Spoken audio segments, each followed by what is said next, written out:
Turnip by Gerard Michael Hunter. It was a hot afternoon in late September. The boys were planning their raid on the home ec pies. Home ec took place on the second floor of a local school. The girls in home ec had been making pies all morning and of course sat them out on the window ledge to cool. The school had its first floor partly below ground, making the second-story window just out of reach, or so the girls thought. Doug and Tommy were not above the challenge, and definitely not above the mischief. They had been in trouble so many times before, but somehow they never managed to get caught. This day the pies were just too tempting, and certainly the challenge needed to be addressed. As they snuck up on that side of the school, they checked quickly if they were missed in the class they should be in. Mrs. W.G. Johnson was their teacher, but she was happiest when they were out of the classroom, as things were so much more peaceful without them. Doug and Tommy proceeded to the bottom of the window. "How are we going to get up there, you moron?" Tommy asked Doug. "Man, you're such a jerk. We just have to climb on the other's shoulders and pass a pie down," Doug replied. "Okay, I'll climb on your shoulders, dum-dum, and you hoist me up," Tommy proposed. "Idiot, you have to lift me because I'm taller," Doug admonished. So Tommy proceeded to raise Doug to his shoulders and swayed back and forth under Doug's weight. "Grab a pie and hand it down, you doorknob. I can't hold you up there all day." Doug passed down a pie, but they both lost balance. The wonderful apple pie and the two boys landed in a messy pile of arms, legs, apples, and crust. Fortunately, no one seemed to notice. Quickly, the boys scarfed down what they could of the bits of pie that were stuck to their clothes and arms, but they were still hungry. Doug told Tommy, "There's still two pies up there. We have to have a different plan, imbecile." "It was your plan, ding-a-ling. Lift me up and I'll eat the pie right there, and then I'll lift you up for the same," whispered Tommy. He had seen somebody look out of a different window and decided it would be better not to get caught just yet.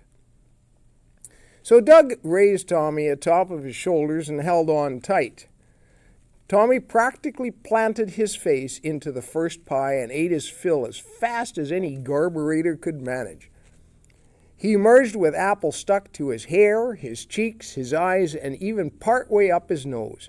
It didn't matter. He had had his fill. "Hey, garbage gut, give another guy a try," Doug chimed. "My shoulders are tired and I'm hungry too." "Crybaby. Okay, I'm coming down," replied Tommy as he licked the rest of the pie from around his mouth. Tommy gave Doug the leg up he needed. Doug was not as messy as Tommy, but he had no problem devouring his share. "Hey, Piggly Wiggly, are you done up there? I hear someone rustling in the bushes around the other corner of the school."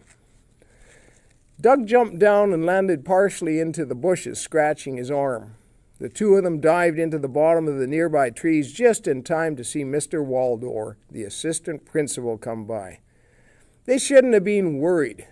Mr. Waldor was tremendously nearsighted and equally absent-minded. He probably forgot what he saw on the previous side of the school. "You clown, it's only Waldor. He would forget his glasses even when they're on his face," Doug snarled at Tommy. "I could have finished the rest of that pie."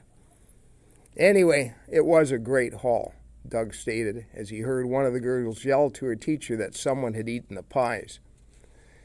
Now the duo headed back to the center of town to the drugstore where they could get that 7-Up they craved badly after stuffing their faces. Between the two of them, they mustered up the nickel they needed to buy a bottle to share. Doug and Tommy were such good friends that they didn't even wipe the bottle off after the other had taken a drink. As they sat in the sun, they watched the whole town go by. It wasn't odd for the people of the town to see the two good-for-nothings sitting at the step of the drugstore. The boys played hooky so often, they became a fixture there. Just as they were finishing their 7-Up, they noticed that Reverend Peters was approaching. Reverend Peters was the type of pastor who had two voices. His first was a squeaky, normal speaking voice that would grate on a person like fingernails on a chalkboard. His other voice was reserved specifically for matters of God. That voice would swell. Ours would roll on forever. The word God came out of his mouth as if there were 3 syllables long. Everything was for exaggeration.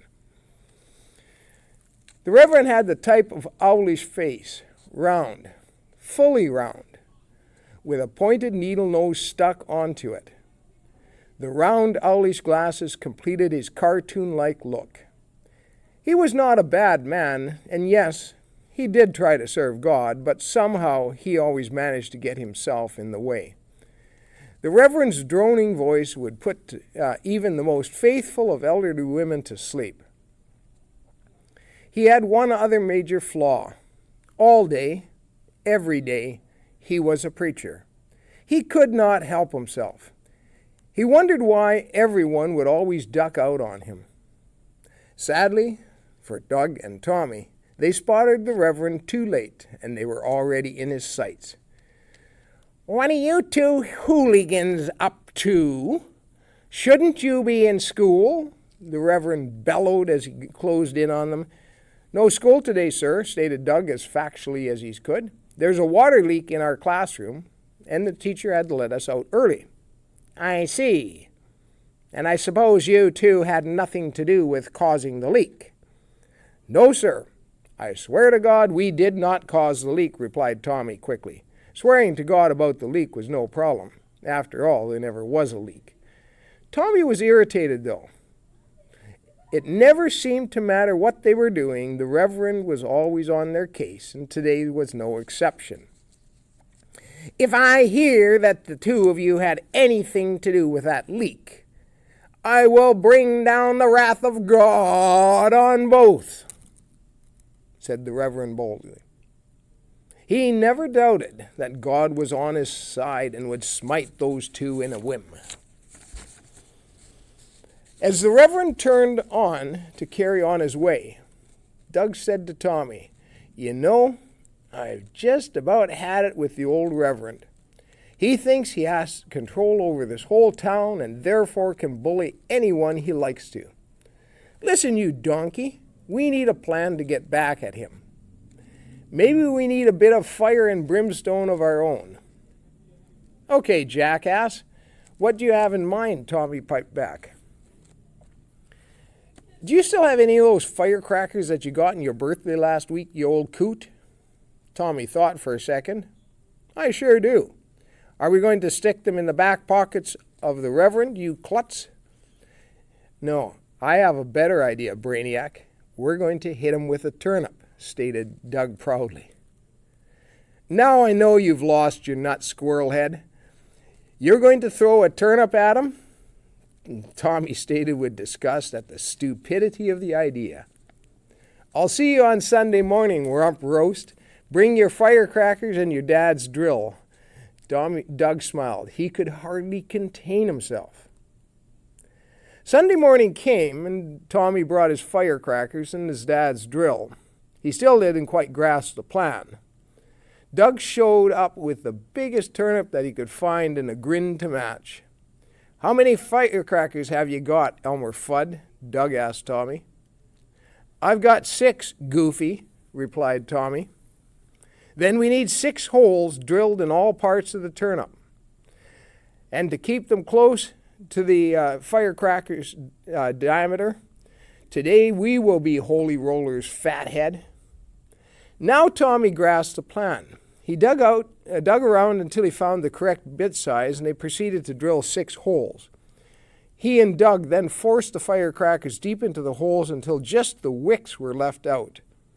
They then proceeded to weave in more wicks so that all 6 could be lit off at the same time. When they had finished, they marveled at their art of work. Down at the end of the street, the Reverend and his congregation were slowly moving through the service.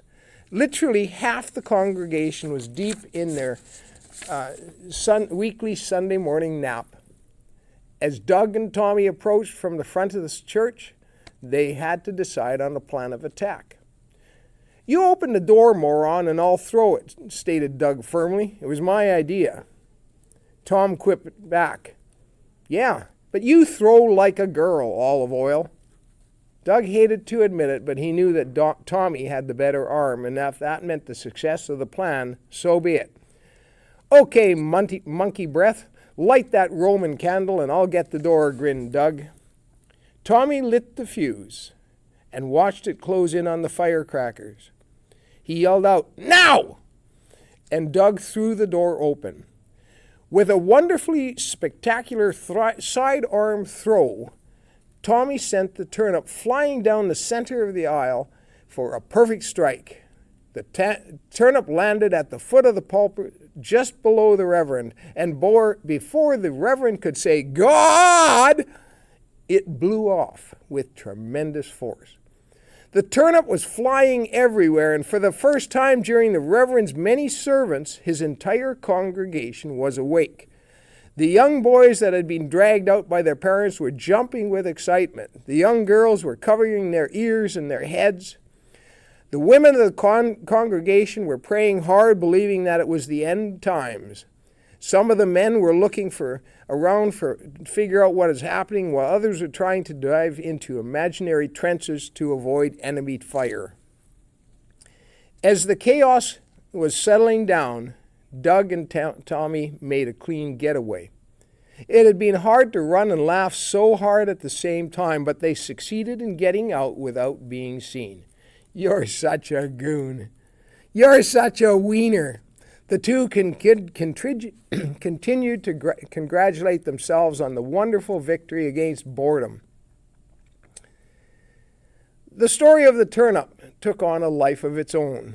It was told that the turnip could be seen in the chandelier lights and in the rafters for at least 5 years after the event.